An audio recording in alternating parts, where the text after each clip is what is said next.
Hi everybody, it's me again with a new video for all of you today. Now, I know a couple of videos ago I mentioned that I'm an advocate for cruelty-free products, but I didn't really go much in depth as to what cruelty-free really means, besides saying, oh, this product isn't tested on animals. So I think I'll go a little further in depth to that. The dictionary definition of cruelty-free essentially means that it's not tested on animals, which is really basic and not very expansive. So I'll get more into details of what that really translates to. Back in the 20s, the US government passed a law that required products to be tested on animals before they were sent out for general consumption. That law is no longer active as far as I'm aware, so there's no law in the United States that requires testing on animals for a product. Back then, that law made a lot of sense. We were putting some weird stuff on our faces, mercury, lead, I don't remember, gross things, in order to make ourselves look better. So somebody had to control what in the world we put on there so we wouldn't wind up, I don't know, burning our skin off or just dying. But now there's so many different ways to test products without having to use animals, such as you can harvest little pieces of skin essentially. I don't know exactly how it's done, but you can lab grow human replicas of skin and other organs into a petri dish and test it on there, so it's a lot simpler. 7,000 ingredients that are safe for human consumption that are approved by the FDA to be used in cosmetics. This left me wondering, so why are we still testing on animals in the first place? Ethically, I'm not exactly sure, because with there being so many possibilities of testing products, I don't know why people are still testing on animals, but I digress. Companies have been doing things a certain way for many years, and they're probably too stubborn or too lazy to change. In addition, it's probably going to cost them more money. I'm not exactly sure, but I don't see any other reason why to change their method. If it were more cost efficient and if it were easier, I'm sure more companies would be stepping up, but again, I angrily digress. The Chinese government has different laws than the United States. They require any foreign cosmetic product to be tested on animals if it is to be sold in the Chinese market. And the company doesn't have to do the testing, but once it arrives in the Chinese markets, the Chinese government has every right to pull the items off shelves and test them on animals themselves, which is a little whack, and I'm not a fan, but those are their rules. Cruelty-free is a little bit more complicated than we might think.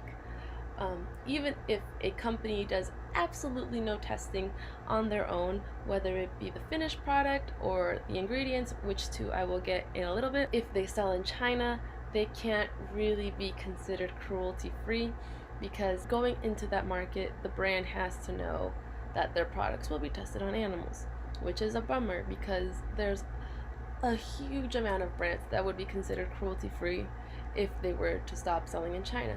But again, money makes the world go round.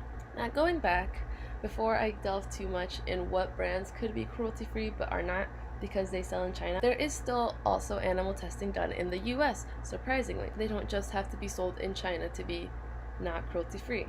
There's some brands, I don't know exactly which brands, if they're not cruelty-free, I don't really look into them. I don't really care because I don't like them, which is maybe not great on my part. I should do more research. There's two different main kinds of animal testing. You either test the finished product or you test the ingredients and the materials that are used to make that product. Sometimes on the back of packaging it will say finished product not tested on animals or simply not tested on animals.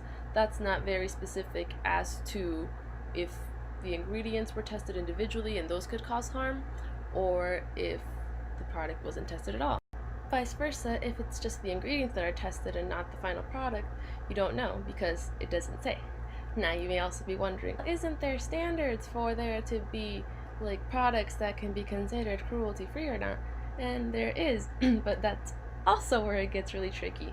There's 2 or 3 main, I don't have a picture of the third one because that's an Australian cruelty-free organization, but I have examples of 2. And they're really good examples of showing what sources can be considered honest and not very honest. The most trustworthy of the logos is the logo for the Leaping Bunny organization. There, this little guy, I'm really bad at this. That little leaping bunny. They have the highest standards of what cruelty-free means. They can't test their ingredients on animals, they can't test their finished product on animals. Nothing that goes into the process of making the product can be tested on animals and they are not allowed to sell in China in order to have this certification. So any cosmetic with that little logo can be pretty trustworthy. So far, I've done a little research into the products that I use that have that certification, and they're pretty trustworthy. Now, another one that we have is the PETA logo. Oh Jesus, right there, the little bunny heart. Now, this is a particularly interesting example. I say PETA's less trustworthy, besides, the obvious. PETA's a little bit less trustworthy because their regulations for what is considered cruelty-free versus what is not considered cruelty-free are a little bit different. I don't know the specifics off the top of my head, but I will link those down below. I say this is an interesting example because Wet n Wild was one of my favorite brands. They're super cheap and they have some really cool stuff. Like this highlighter, it's gold. As of maybe, I think it was 2 weeks ago, a week ago, it came to light that despite Wet n Wild having the PETA certification, they cannot be classified as cruelty-free because apparently their products were being sold in China and they were not disclosing this information to PETA, and therefore they were still able to keep their certification. Again, looser regulations, even with the most trustworthy of the two logos, you still have to be careful. There's also other companies that use little fake bunnies. Anything that doesn't really look like that is not really a trustworthy, cruelty-free organization because they haven't been recognized nationally or internationally by any government. If there's some random bunny that says, oh, not tested on animals, I would still do your research. You can reach out to brands via email and ask them, hey, what are your animal testing policies? And if they're unclear, they're probably unclear for a reason. They don't want to reveal that they test on animals because even though that's not looked upon negatively by many, because a lot of people still think that it's safer to test on animals to ensure product safety, even though that's not the case. That's the main bit of cruelty-free bits that I have information for. You don't have to go completely cruelty-free like off the bat. That's definitely not what I did. I started noticing like these little bunnies on the back of items, and that's when I started getting more interested in like, oh, what's cruelty-free and what's not. And little by little I started decluttering anything that wasn't cruelty-free out of my life. I still have some products that aren't cruelty-free that were gifted to me. I won't throw them away. I will either try my best to use them up or give them away, such as this thing, which makes me really mad because I just got it. I don't know, I just really like it. I'm really sad. I have some other products inside, like either my makeup case or my cleaning things, because believe it or not, detergents are also cruelty-free or not cruelty-free. Two examples that are cruelty-free that I can think off the top of my head is the Method brand that you find in Target a lot, and surprisingly, Kirkland's Signature. They don't have any logos, but if you look into their policies, none of their stuff is tested on animals, and as far as I know, they're not sold in China, so you can go to Costco and fill your cruelty-free needs there. And I challenge you guys to look out there, look for any product that comes into human contact, like detergents, cleaning beauty supplies, whether it be shampoos, soaps, lotions, perfume, anything that you think could come in contact with the human skin. Look in the back, see if there's a little bunny, and if not, just look up, hey, is X brand cruelty-free? And you'll be surprised to what you find. A lot of makeup companies are going cruelty-free, which is a blessing. There's a variety. I say makeup a lot because that's what I'm really into. Some of my favorite brands, for example, Too Faced. This is the cutest little palette. They donate a lot of money to animal organizations. This was like a collaboration to donate, I think, 25 grand to, I forget what organization, I'm so sorry. But if you purchase their stuff, they donate to animal organizations, which makes me very, very happy. Another thing you have to take into consideration for being cruelty-free are parent brands. Too Faced, I believe, is owned by Estee Lauder. Estee Lauder is not cruelty-free, but this brand is. So if you're thinking of going fully cruelty-free, you have to consider the parent brands and whether you choose to support the daughter brands or not. I personally don't mind if a parent company is not cruelty-free, because if I'm buying products just off the cruelty-free portions of that brand, it shows the support for the cruelty-free stuff versus the not cruelty-free stuff. Though I'm not making the biggest difference with the purchases I make because I'm broke and I don't buy that much stuff, it's my way of showing my support. Now there are brands without parent companies, such as Jeffree Star, the Queen, but he is his own brand. None of his products are tested on animals. I know this probably could have gone a lot more in depth, but I also don't want to bore you guys just talking forever. So if you are at all interested, you can message me for more information and I will do my very best to get it to you. I will leave resources down below.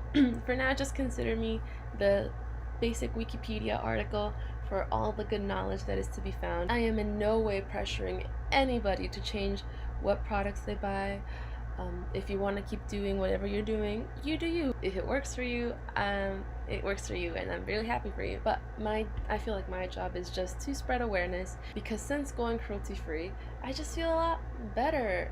It's not that I'm trying to put myself above others just because I went cruelty-free and hoity-toity, really fancy. I don't know.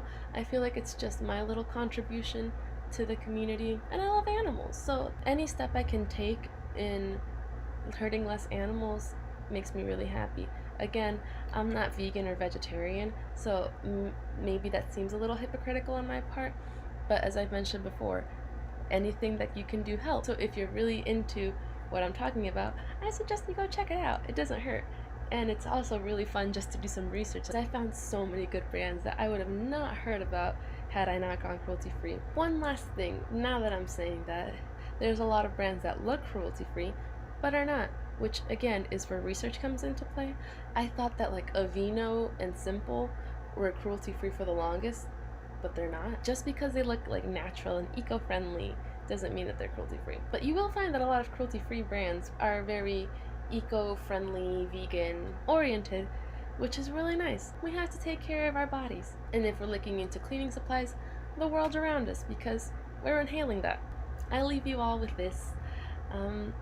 And I hope you can find good use of it, whether you enjoyed me talking for an exorbitant amount of time, or whether you were just interested in learning a little bit more, and I give you a little nudge to go check it out, or whatever it may be. Thank you for stopping by. I'm always happy to share my love of being cruelty-free with others, and I hope that maybe one of you will too. Again, if you're curious, just let me know, leave it in the comments, message me, just contact me however, or just do your own research. I think that is all for today, and I hope you have a wonderful rest of your morning, day, evening, whatever time of day it is where you're at. And I will skedaddle. Goodbye, everybody.